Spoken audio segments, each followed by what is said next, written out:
Siemanko, witam Was serdecznie w ostatnim odcinku z Kazachstanu, w ostatnim praktycznie z tej podróży, ponieważ jutro wylatuję już, lecę do Bangkoku odebrać mój paszport, lecę zobaczyć na Phuket jak tam remont, którego końca nie widać. No cóż, sprawa jest taka, dzisiaj miałem jechać na wycieczkę, zwiedzać piękne kaniony, piękne jezioro i tak dalej. Zapowiadali wczoraj, że będzie taka sama pogoda jak była wczoraj, także mówię, nie jadę, nie będę marznął i moknął. I co mamy? Mamy tak cudowną pogodę, że szok. Cóż, nie komentuję tego. Wyciągamy plusy, pamiętajcie, idę właśnie na siłownię, zrobić trening, później biorę taksówkę i jadę na Almaty Lake, czyli piękne jezioro, które jest oddalone stąd jakieś 25 km chyba, coś takiego pokazywało. No i tam sobie spędzę dzień i dodatkowo coś jeszcze pokażę. Jutro mam jeszcze jeden dzień, także spokojnie, ten vlog będzie na pewno bardzo ciekawy. Oglądajcie dalej. No, idę dalej. Godzinka treningu. Dzień dobrze rozpoczęty. Elegancka siłownia. Tutaj salka fitness, ciężary. Tam dalej maszyny. Fajnie. Dobry trening będzie. No, pyszny obiadek zjedzony i wreszcie się zbieram, żeby pojechać na Big Almaty Lake. Dokładnie tak. Jest już 14:30, powiem Wam, że naprawdę już ostatni dzień podróży do takiego lenia, że po prostu walczyłem sam ze sobą, żeby tam pojechać, bo bardzo chcę zobaczyć to jezioro, bo ono jest piękne. Mam tam godzinę 20 drogi, 57 zł trzeba było zapłacić w jedną stronę za taksówkę, za Yandex, także nie ma tak źle. A wiem, że na pewno będzie warto.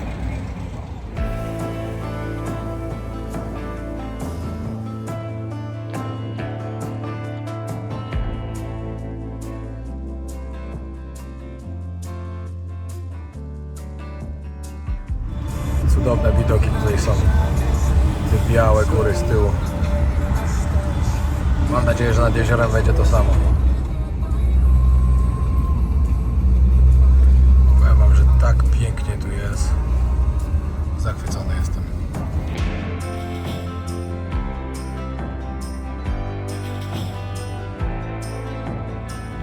Ale się narobiło.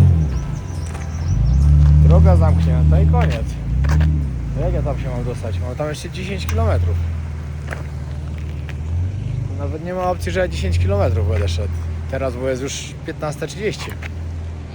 To już zdecydowanie za późno. No jest taka lipa, że szok po prostu.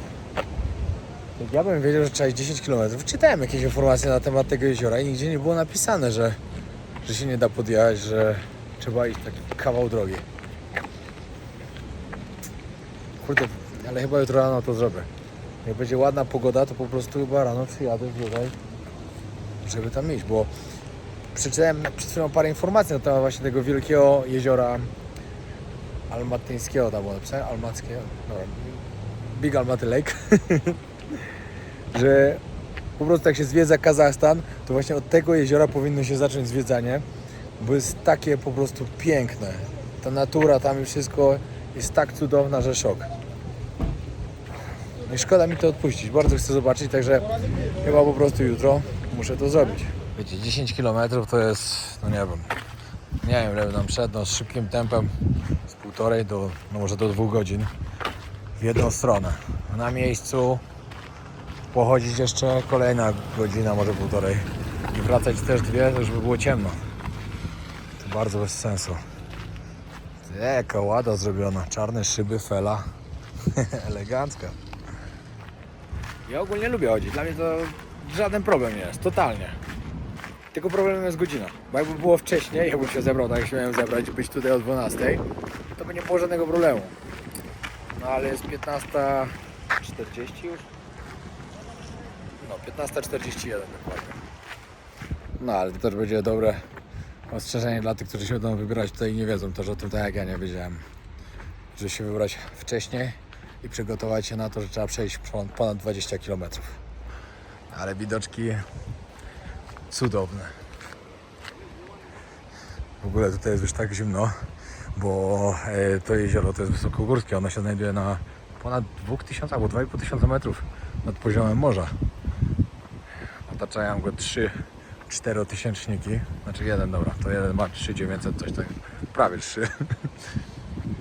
Ale ja już muszę tu po prostu jutro przyjechać. Zebrać się w sobie i przyjechać. Przed samym wyjazdem jeszcze zrobić 20 km po górach.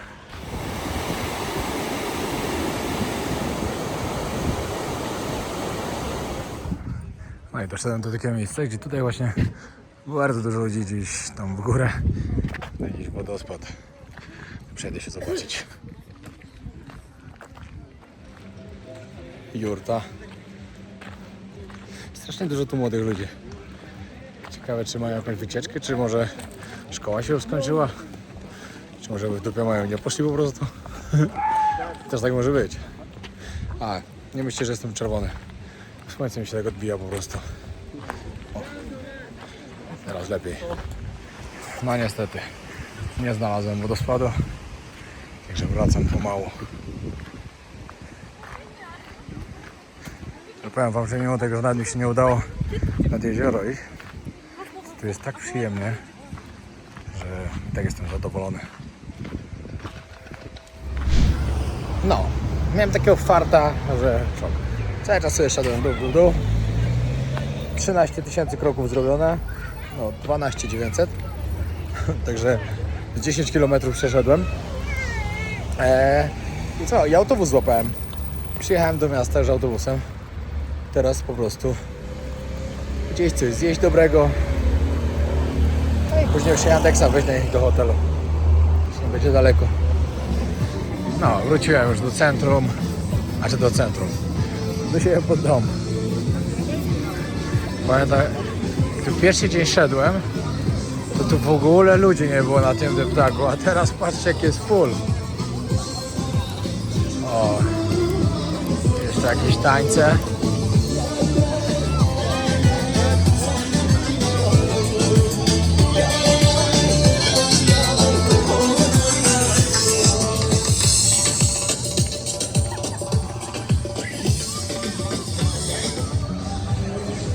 Wszędzie gdzieś po trochę się coś dzieje. Ciekawe.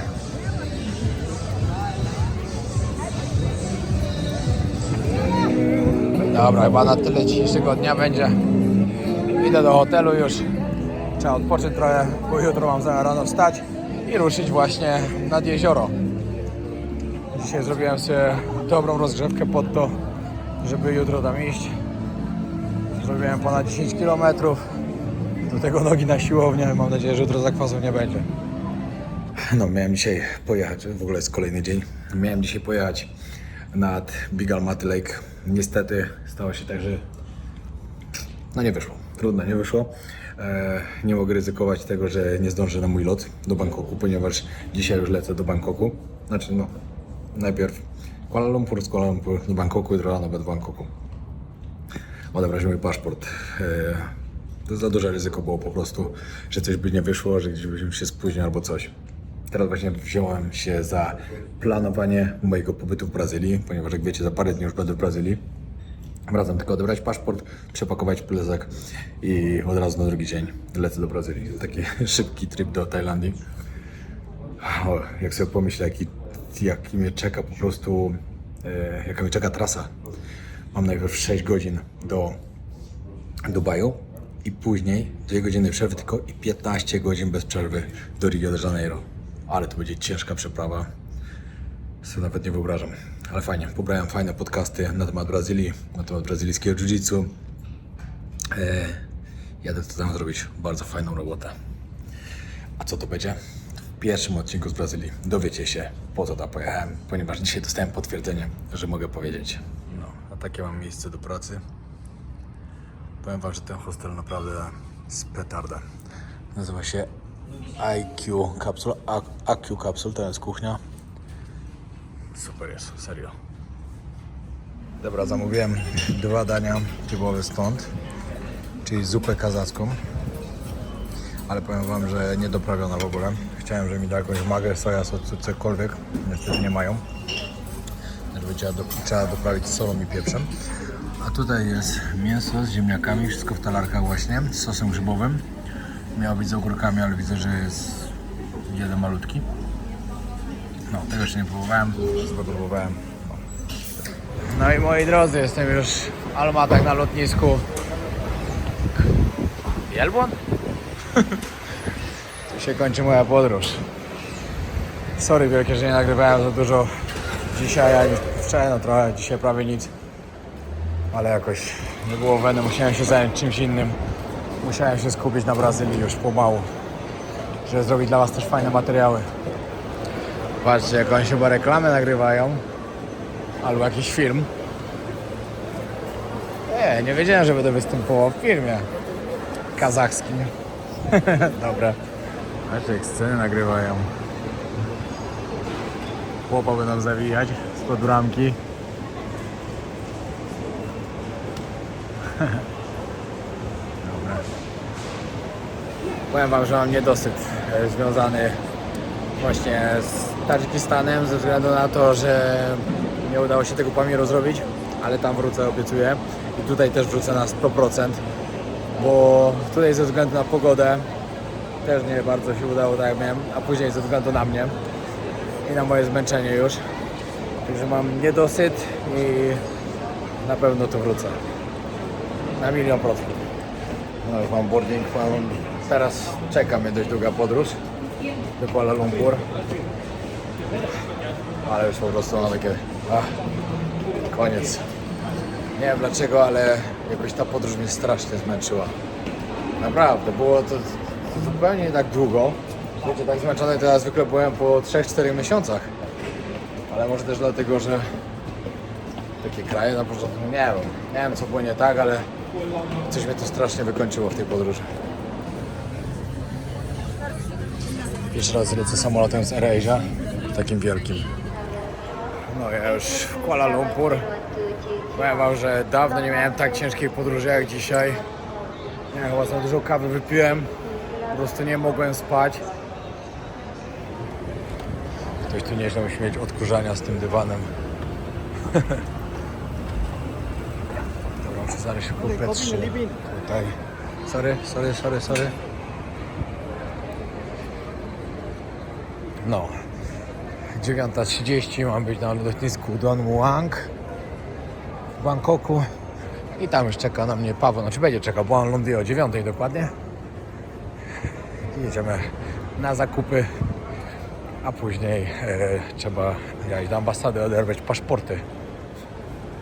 Serio, nigdy w życiu nie uzupełniłem tak szybko paszportu jak teraz ten.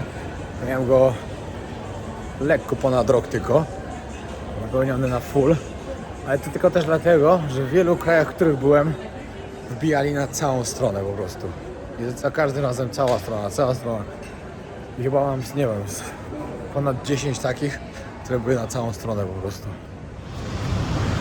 No i Bangkok! No i fajnie, to się boję. Jesteśmy w MBK, idziemy na zakupy. Ale najpierw zjeść. Powiem wam, że tutaj taksówkowie to jest najgorsze, co można zrobić. W takich korkach jechaliśmy, że szok. W ogóle na lotnisku, wiadomo, trochę się do mnie doczepili ze względu na to, że na zwykłej wizie teraz turystycznej chciałem wjechać, ale uratowało mnie to, że przyjechałem tylko po paszport i luz. Ale mam nadzieję, że jak wrócę tu za tydzień, to się nie będą czepiać. Pewnie będą, ale zobaczymy. Od razu trzeba było przyjść coś dobrego zjeść, czyli zupa z kaczką w food courcie. No i powiem wam, że schody się zaczęły od razu, bo wciągnęło mi kartę do bankomatu. Mogą oddać dopiero jutro, a jutro to już mnie nie będzie. Zakupy do Brazylii zrobione. Jesteśmy na stacji Lamchit, nie wiem jak to się mówi, mniejsza z tym. I idziemy do ambasady odebrać paszporty. Paweł też akurat musi odebrać swój. Ja paszport Polsatu, Piotrek Paweł paszport Polsatu. Paweł musiał zmienić paszport ze względu na to, że miał tam wizę do Iranu wbitą. Do Iraku, no a leci do Stanów za niedługo. I dlatego stwierdził, że sobie zmieni, żeby nie było przypału. Chociaż i tak ma wizę, to i tak go puścili i tak, ale tak to będzie bez zbędnych pytań. No a mi się skończył. Ale tak fajnie jest tutaj wrócić. Zaraz idziemy właśnie na kawkę Mango Sticky Rice. Fajnie to jest tu być cały czas, a nie wrócić. No to też, no. Jutro rano z Pawłem na trening o 8, później do mieszkania, trochę remontować, bo musimy parę rzeczy jeszcze dokończyć. Wieczorem lot.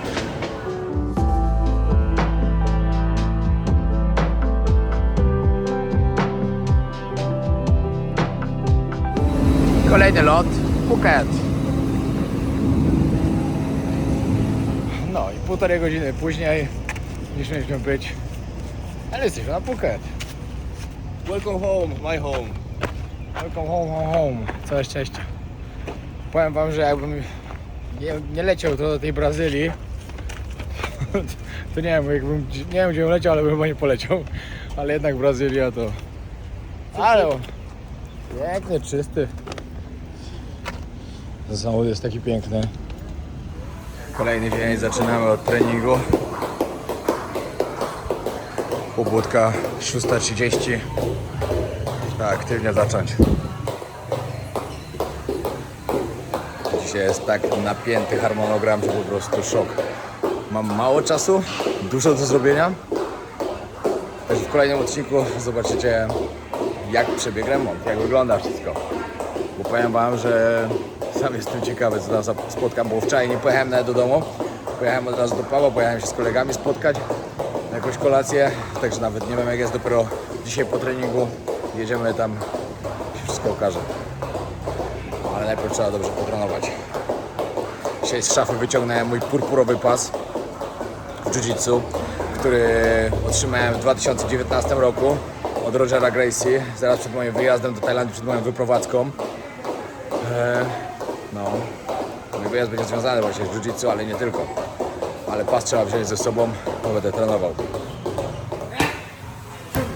Łopaczek szykuje się do walki.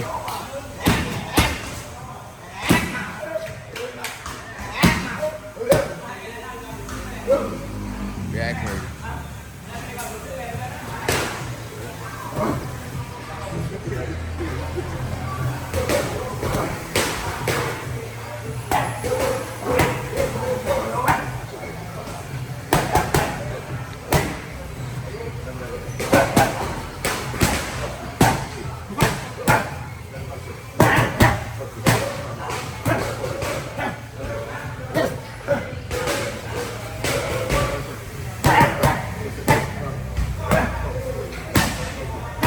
No, tak w ogóle jak ktoś będzie na Phuket, to oczywiście odzywajcie się od wycieczki do Pawła albo po prostu na Polacy na Phuket. I dodatkowo jak ktoś chce przyjechać, poczuć tajski boks, muay thai, Paweł prowadzi lekcje indywidualne, można się do niego odzywać też, albo dajcie mi znać, ja was przekieruję. Zapraszamy na treningi. Zapraszam, ale od razu mówię, że nie będzie lekko. Nie będzie lekko, bo to jest Tajlandia i ma być ciężko. A dodatkowo chcę wam przypomnieć o tym, że 4 do 18 sierpnia mamy Nag Muay Camp Summer Edition. Zostało jeszcze 5 miejsc. Jeśli ktoś jest zainteresowany, żeby przyjechać potrenować z nami w Tajlandii, w klubie Bangtao Muay Thai i MMA, macie możliwość trenowania wszystkiego, co po prostu chcecie, czyli od ciężarów, różnych fitnessów, po Muay Thai, kickboxing, nie, K1, MMA, zapasy, jiu-jitsu i bardzo, bardzo mocne Muay Thai. Także dawajcie znać, zapraszam na stronę www.nagmuaycamp.com. Wszystko tam zobaczycie i zapraszam do Tajlandii. Sorry, zmęczony jestem po treningu. Dobra, teraz na zakończenie ostatnio pytałem, co byście chcieli dowiedzieć na temat tej podróży, jakie macie pytania z tego, co było i tak dalej, i tak dalej. Wydaje mi się, że w odcinku naprawdę dużo rzeczy zawarłem, że można było wiele się dowiedzieć. Chciałem to nagrać elegancko na plaży, ale niestety tak wieje i są tak duże fale, że bez sensu by to było, a wolę nagrać to bardziej w spokoju, żebyście mogli spokojnie, fajnie wysłuchać. Zacznijmy. Wybrałem 10 szybkich pytań, 10 szybkich odpowiedzi, które myślę, że były najbardziej istotne z tego, co pytaliście. Jaka była najgorsza potrawa, jaką jadłem i gdzie? Jeśli było to pytanie o tą podróż, no to zdecydowanie to, co dostałem w Sudanie Południowym na obiad. No tam jedzenie było okropne, muszę przyznać szczerze. Ja nie wybrzydzam, jem raczej wszystko i wiecie, no lubię testować nowe rzeczy i tak dalej, no to było okropne. Plus oczywiście wnętrzności, ugotowane wnętrzności ryb w Jemenie, które jadło się z tym ostrym sosem. To było tak okropne, że po spróbowaniu tylko po prostu jednego kawałka przegryzłem to tak, żeby tylko 2 razy ugryźć i połknąłem po prostu z zaciśniętymi zębami, bo to było tak niedobre. Naprawdę nie polecam nikomu próbować. Sorry, Gab. Naprawdę straszne to było. A poza tym w tych innych krajach to jedzenie było przepyszne i wszystko co jadłem to bardzo, ale to bardzo mi smakowało. Latasz bardzo dużo. Jak dajesz radę wytrzymać tyle w samolocie? To nie, że ja daję radę, ja muszę. Bo nieraz jak są długie loty, no to naprawdę nogi mam tak popuchnięte, że mam ciężko później wsadzić w ogóle nogę do buta. Staram się zawsze coś pochodzić po samolocie, poruszać tymi nogami, pomasować, no ale nogi puchną, wiecie, no tyle godzin jak się leci, to nogi puchną. Tyłek od siedzenia boli, jak się za długo siedzi, nie ma co gadać. No i czasem to już człowiek się po prostu tak, wiecie, ja zawsze mam jakąś książkę, jakiś podcast do posłuchania, staram się jakiś film oglądać, przespać ile się da po prostu. No ale czasem jest naprawdę ciężko. Dzisiaj to ile mnie czeka lotów i jak długie, to po prostu tak, no wydaje mi się, że po prostu całą książkę dzisiaj przeczytam i wysłucham wszystkich podcastów, które sobie pobrałem o Brazylii. A książkę zacząłem czytać teraz nową, nazywa się Nic mnie nie złamie. Niesamowita, już przeczytałem kawałek. Po prostu to jak się zaczyna to jest szok. Jak ktoś z Was ją czytał, zostawcie komentarz, że czytaliście i co o niej myślicie. No, także co, dzisiaj 1,5 godziny, 6 godzin i 14, a nie 15, ale to godzina nie robi żadnej różnicy. No, jak to wytrzymam? Zobaczymy. Powiem w pierwszym odcinku z Brazylii. Czy w krajach, w których byłem ostatnio, a w których podróżowałem, było dużo turystów? No jasne, że nie. W Sudanie Południowym nie widziałem ani jednego turysty. W Jemenie widziałem 3 turystów, których poznałem już w Egipcie, ludzie z Litwy, 2 kobiety i 1 chłopak. Znaczy chłopak był z mamą i jeszcze jedna dziewczyna z nimi. I to byli jedyni turyści, których widziałem. No wiadomo, w Turkmenistanie widziałem. Przy wrotach piekieł byli turyści. Tak, na granicy nie widziałem żadnego, ale już później przy wrotach piekieł, czyli przy tym głównym miejscu, do którego się jeździ, już byli turyści. To widziałem, no tam po Kazachstan i tak dalej, no to wiadomo, tam ludzie normalnie jeżdżą, to tam było wielu turystów. I jeszcze podał takie pytanie, to już dam razem łączone, gdzie wynajduję właśnie swoich przewodników, z którymi po prostu tam na przykład latam do takiego kraju jak Turkmenistan, gdzie na własną rękę się nie da dostać, na przykład jak Jemen, tam też nie możecie na własną rękę się dostać, musicie mieć kogoś na miejscu. Sudan Południowy, tam też nie możecie się dostać na własną rękę. Wiele osób mi mówi, ostatnio podróżujesz tylko z przewodnikami. No, bo po prostu podróżuję po krajach, gdzie nie można bez. Wiecie, no nie da się. No po prostu się nie da. Tam, żeby wjechać, trzeba mieć kogoś lokalnego na miejscu. On Wam musi załatwić zaproszenie, musi Wam pomóc Wam załatwić wizę, odebrać Was i tak dalej, i tak dalej. No i tak to wygląda. Dodatkowo w takim Jemenie. Muszą Wam ochronę załatwić. Nie możecie sami podróżować. Ten kraj jest na tyle niebezpieczny. Zdarzały się porwania turystów. Nie można podróżować tam samemu. I tak to wygląda. A jak ktoś uważa, że wolno, no to jedź i pokaż. Bardzo jestem ciekawy, jak tam jedziesz. Bo takie komentarze też dostawałem. Że można. Pytam się, a byłeś? Nie, ale można. No tak, można, no to jedź. No. Co w podróży sprawia mi największą... Czekajcie, no? Co w podróży sprawia Ci największą trudność? Trudność. Trudność, to słowo zgubiłem. Co w podróży Ci sprawia największą trudność? I czy miewasz czasem kryzysy w podróży? Jasne, że tak. Jak ktoś mówi, że nie ma, no to znaczy, że nie podróżował wystarczająco długo. Bo każdy ma kryzys w podróży, każdego łapie zmęczenie w końcu tym podróżowaniem. Każdy ma ochotę na, wiecie, chwilę porobienia nic. I to jest normalna sprawa, no. Kryzysy się ma zawsze, jak organizm już jest za bardzo zmęczony i nagle odczuwacie, że Wam się już nie chce. A tak bywa, po prostu tak bywa. Ja na przykład... Co oni tu jakąś kłodę położyli? Ja na przykład teraz... Miałem tak, że już pod koniec podróży odczuwałem takie zmęczenie, że nawet mi się nagrywać już nie chciało. Nie chciało mi się jechać nad jezioro, nie chciało mi się nagrywać przez 1 dzień w Tadżykistanie, w drugi w ogóle deszcz padał, to się cieszyłem, że też nie muszę. Wiecie, to już naprawdę jak głowa jest zmęczona, to głowa i ciało. Jak są zmęczone, to już odmawia później wszystko i się po prostu nie chce. Ktoś może powiedzieć, co to takiego trudnego nagrywać? No to nie. Jeśli się to długo robi, chcecie robić to dobrze, no to zmęczenie łapie i to jest normalne. To jest, wiecie, jak robicie coś, na czym wam zależy, chcecie, żeby to dobrze było, żeby ludzie to oglądali, żeby mówili, że fajne to jest, no to wtedy dodatkowa presja się pojawia i chcecie, żeby zawsze było fajnie, chociaż nie da się zawsze fajnie, to wam od razu mówię. Choćbym nie wiem, jak się starał, nie da się zawsze fajnie, no ale tak to później wygląda, że człowieka łapie zmęczenia. Jakie były koszty tej podróży? No, tej podróży po prostu. No to powiem tak, no ile wydawałem dokładnie pieniędzy tak na co dzień, to nie liczyłem. Powiem wam o takich kosztach głównych. To na bilety lotnicze poszło około $4000. Powiem wam, jakie są koszty wyjazdów tam na przykład. Turkmenistan musicie liczyć około $800. Jemen, zależy z kim pojedziecie. Jeśli pojedziecie z tym biurem co ja, to 1800. Inne widziałem nawet po $3000. Wiadomo, Kazachstan i tak dalej, te kraje i tak dalej, no to ile wydacie, tyle wydacie, to już wasza sprawa. No w Dubaju też trochę wydałem, bo Dubaj wyszedł tak nagle, niespodziewanie. Tak w sumie bez sensu, totalnie, ale no wyszło jak wyszło, anulowali nam lot na Sokotrę, no to niestety tak wyszło.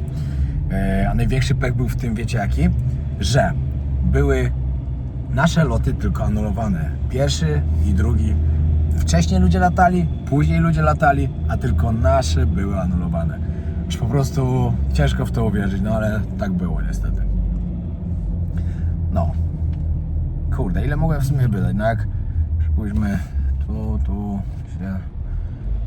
No myślę, że wszystko jakieś około $8000. Myślę, że cała podróż mi kosztowała. Jakoś tak. Była to droga podróż. Przyznam szczerze, była naprawdę droga podróż. Chociaż tak jak na razie, to najdroższym wyjazdem, który był, znaczy nie liczę takiego Butanu, gdzie polecieliśmy z Alon na 3 dni i wydaliśmy 15 000 złotych, ale w ostatnim czasie to najdroższy był dla mnie wyjazd do Somalii, Somalilandu i Djibouti, bo ten wyjazd kosztował mnie 30 000 złotych. No było drogie, no ale przyznam szczerze, że odcinek z Somalii po prostu myślę, że jakieś 3 miesiące i osiągnie 1 000 000 wyświetleń, bo cały czas idzie. Mimo tego, że byłem tam 3 miesiące temu, ten odcinek idzie cały czas. Bardzo dużo nowych subskrybentów po tym wpada, ludzie są po prostu zachwyceni serią. No, ale tam też nie mogłem wszystkiego nagrywać, co bym chciał. Ale to jest naprawdę coś. Jestem zdziwiony troszkę z Jemenem. No, odcinki w miarę idą ostatnio. Dobrze, ten 4. odcinek niestety YouTube mi przyblokował. Mało osób go zobaczyło. A myślę, że też był naprawdę fajny i warty oglądnięcia. Cieszę się, że Sudan Południowy się rozkręcił, bo zaczynało się słabo. Później się fajnie rozkręciło. No, wiadomo, jeszcze w tym roku będzie jeszcze naprawdę fajnych parę serii. To wam gwarantuję. Mam tak dobry pomysł, takie fajne plany, że będzie co oglądać. Teraz połączę pytanko w całość. Kiedy Polska, kiedy Korea? Wiem, że trochę tak bez sensu to połączyć, no ale 2 pytania o 2 kraje, no to stwierdziłem, że odpowiem. Tak, Korea. Tak jak mówiłem na live ostatnio, w ogóle zapraszam was na live, teraz będę cały jakiś czas robił na live, żeby sobie pogadać, bo naprawdę mam tak super społeczność już na YouTube, tak dobrze się rozmawia, że fajnie. Dość długo nie robiłem tych live'ów. Czasem też czasu nie było, czasem ochoty, no przyznam szczerze po prostu, no różnie bywa. Nieraz na live'ach się trafi ktoś taki, że po prostu się odechciewa od razu do tego live'a, ale ostatnimi czasy naprawdę jest spoko, ostatnie 2 live'y były świetne, także będę teraz kontynuował. I co do Korei, mam kontakt do biura, jedynego biura, które organizowało właśnie tam wyjazdy. Mają zapisanego mnie na listę, że jeśli tylko dowiedzą się, że ja jako obywatel Polski mogę pojechać do Korei, że otworzyli granicę, to od razu, gdzie bym nie był na świecie, kupuję bilet i lecę. Bo jak otworzą, to nie wiadomo kiedy znowu zamkną i nie wiadomo kiedy by można było się tam znowu dostać. Także czekam cały czas, od paru miesięcy po prostu jestem zapisany na listę i czekam i tyle. No. Kiedy do Polski? Do Polski na wakacje, koniec czerwca do 3 tygodnia lipca. Mamy zamiar trochę pojeździć po Polsce, poodpoczywać. Właśnie do Polski jadę na wakacje, bo ludzie ostatnio mi pytali, czy ja w ogóle którykolwiek wyjazd traktuję jak wakacje. Tak, do Polski jadę właśnie na wakacje. Jadę się spotkać z rodzinką, z kolegami, jadę się pobawić dobrze, spędzić czas w pięknych polskich miastach i w górach, nad morzem, na Mazurach, w stolicy, w pięknym Krakowie, we Wrocławiu. Mamy naprawdę fajne plany, bardzo intensywne. Oczywiście rodzinę też muszę odwiedzić, także wtedy właśnie planuję. Ale będzie fajnie, nie mogę się doczekać, bo później Tomorrowland, jak co roku. Kocham tę imprezę. Już będzie to mój 8 raz pod rząd. Teraz jedno pytanko o azjatyckie kraje, dokładnie niedaleko Tajlandii. Kiedy Chiny, Japonia, Korea Południowa, to tak, w tych krajach wszędzie byłem, ale może wyjdzie tak, że jak będziemy wracać z Tajlandii do Polski w sierpniu, bo w sierpniu będziemy znowu, to będziemy mieli po prostu takiego stopa w Pekinie, sobie pójdziemy na chiński mur. Znaczy już byłem kiedyś, ale po prostu pojechać drugi raz. Wtedy nie nagrywałem, teraz bym po prostu nagrał. I to jest taki fajny stop akurat, bo 23 godziny, tak jest bilet akurat. Do Japonii, no ostatnio o tym rozmawialiśmy z Alą, że bardzo fajnie by było pojechać znowu, bo i ja byłem i ona była, ale jednak Japonia jest tak magiczna, że no nie mogę się doczekać, kiedy tam znowu pojadę, ale na pewno nie będzie to w tym roku. No i Chiny, na Chiny trzeba poświęcić około miesiąca czasu. Chiny są tak ogromne i tak piękne i każdy rejon tak inaczej wygląda, że jak już pojedziemy, to na pewno będzie to około miesiąca, żeby porządnie zwiedzić te Chiny. A tak w ogóle to najbardziej to bym chciał zrobić taką trasę, że jedziemy koleją transsyberyjską, oczywiście tam miasta sobie zwiedzamy po drodze, przesiadamy się w kolej transmongolską i później, nie wiem czy się mówi transchińska, ale i później w Chiny po prostu i tam pociągami jeździć po Chinach i zwiedzać. To były 3 takie kraje, które właśnie by się przejechało tymi pociągami i myślę, że to by była taka zajawa fajna, ale niestety na razie ten plan musi poczekać. Dopóki się sytuacja na świecie nie zmieni, niestety musi poczekać ten plan. Ale dobrze mieć plany, pamiętajcie. Dobrze mieć plany, bo się fajnie później realizuje. Kolejne pytanko. Zwiedziłeś już prawie wszystkie te najbardziej niebezpieczne kraje, niebezpieczne powiedzmy, niebezpieczne w internecie. Co dalej i czy nie bałeś się tam jechać? Czekajcie. No to bać się nie bałem. Jakbym się bał, to bym nie pojechał. Taka jest prawda. One mnie bardziej fascynowały niż bałem się. Tak po prostu jest. Chciałem sprawdzić, czy naprawdę jest tak, jak ludzie piszą, że jest tak bardzo niebezpieczne. Oczywiście ja nie mówię, że tam jest bezpiecznie, bo jeśli by było bezpieczne, to bym nie musiał mieć ochrony ze sobą, na przykład takiej Somalii albo w Somalilandzie nawet, gdzie tam w ogóle nie miałem pojęcia, że muszę mieć jakąś ochronę, a jednak musiałem mieć policjanta z karabinem przez cały czas. Tak samo w takim Jemenie, tam też nie wiedziałem, że muszę mieć, przyjeżdżam, patrzę, jest. No i później poczytałem, że jednak wszyscy mają, że tam trzeba mieć, no bo właśnie, wiecie, może się coś stać. Mogę pojechać i zostać na dłużej na przykład. No, także z taką ochroną i tak dalej, to ja się nie czułem niebezpiecznie, widząc co tam jest, ale skoro ochrona jest wymagana, to znaczy, że jest niebezpiecznie. No taka jest prawda. I że to są takie środki zapobiegawcze, żeby do czegoś nie doszło. Chociaż, umówmy się, jakby miało dojść, to by doszło. Nie ma co gadać, no ale wyskakuje 6 gości z karabinami i jeden nic nie pomoże na to, a nawet by pewnie wrzucił i się poddał. No taka jest prawda. Dodatkowo w takiej Somalii, no chłopaczki po nie wiem ile mogli mieć, 18 lat, może mieli trochę więcej, wyglądali na młodych, spluwy za paskiem, no ale no umówmy się, to ja wyglądałem bardziej jak ja bym miał bronić ich, a nie oni mnie. To wszystko było moim zdaniem taka po prostu prowizorka, ale musiała być, środki musiały być zachowane. Prowizoryczne, ale musiały, no. No i co dalej? Co dalej z takich krajów? No, tak naprawdę, no teraz to już tylko z takich mocniejszych, no to już jakieś tam afrykańskie kraje, no bo tutaj już na Bliskim Wschodzie wszystkie praktycznie widziałem, nagrywałem, także możecie zobaczyć, jak ktoś trafił tu niedawno, to możecie zobaczyć naprawdę wiele ciekawych odcinków. W Ameryce Południowej oczywiście czy w Ameryce Południowej, no tam też w sumie, też są takie, że będzie trzeba trochę bardziej uważać. No ale tak to, nie wiem, mi to trochę daje taką adrenalinę, wam powiem szczerze. Jakoś mnie to fascynuje, żeby pojechać tam i tak czuć taki lekki niepokój, a później po paru dniach już jestem tym tak zmęczony, że już chcę wyjeżdżać, bo już mówię sobie, dobra, wystarczy. No, tak było, no w Afganistanie tak było, no, ale tam akurat sobie wkręciłem śrubę do głowy i źle wspominam naprawdę. Wiem, że nie było aż tak źle, jak ja miałem w głowie, ale po prostu sytuacje, do których tam doszły, napsuciły mi w głowie i to mocno, plus dodatkowo jeszcze przewodnik, no i wyszło jak wyszło.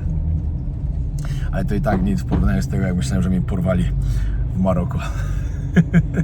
Wtedy wielu z was jeszcze nie oglądało. Pojechałem do takiej wioski w górach, Ketama, gdzie tam produkują zielone roślinki i wysyłają na cały świat. Tam to jest legalne, tylko w tej wiosce. I pojechałem do takiego gościa nagrać materiał na ten temat. Później się okazało, że on nawet nie wiedział, że jestem youtuberem. Jaka to była historia. Wchodzimy do niego, domek, wiecie, gdzieś w środku, na pośrodku pól, wchodzimy do góry, tam kraty w oknach, drzwi metalowe na taką zasuwę i kłódkę. I on mi mówi, tu śpisz. Ja mówię, ale tu nie zostaję. Tu śpisz, w Ketamie się ma jednego kolegę. I ja mówię, wow, ale mam lipę. A jeszcze jak później wyciągał, pokazać sprzęcik i nagle wyciągnął kulki zrobione, które się połyka, już byłem przekonany, że mnie ktoś wrobił i już mam przerąbane. Że będę połykał kulki, muszę jechać przez granicę. Ale to było, wiecie, ja miałem taką śrubę w głowie, ja sobie już montowałem, że tam cała wioska przecież w tym działa, to nawet nie ucieknę z tego domu, bo zaraz mnie znajdą, to i tak jest na takim zadupiu, że szok. Jeju, co ja miałem w tej bani tam. Ja się bałem napisać wiadomość do brata, że mam kłopoty, że mnie porwali. Naprawdę, ja się bałem, że oni zobaczą w telefonie i będzie przerąbane. Ale to dlatego, że jak właśnie mi pokazywał to, też zapaliłem i to wszystko po prostu skumulowało się. To też w książce będę opisywał trochę bardziej, jak po prostu to wszystko jedno po drugim wyglądało, bo wiecie, tak przekazać się w filmie tego nie dało, w ogóle tam się bałem nagrywać, nie nagrywałem to nawet nic. Ale wszystkie takie detale, jak tam podam, jak to wygląda i tak dalej, no to jest historia, której nie zapomnę nigdy na pewno. Bo to była jedna z tych, która poryła mi głowę w podróży. Piękne pato. Tutaj to zawsze są ludzie. Dobra, to by było na tyle. Myślę, że dowiedzieliście się paru ciekawych rzeczy. No. Fajny news w kolejnym odcinku będzie trochę z remontu, trochę news ciekawy o Tajlandii. Fajne zmiany wizowe weszły. No i w ogóle fajny odcinek będzie, także oglądajcie go. Nie wiem, czy jutro, czy za 2 dni. Zapraszam na kolejny, a później Brazylia. Pozdrawiam serdecznie, na razie, zostaw subskrypcję, jeśli jeszcze nie subskrybujesz mojego kanału. Pozdro.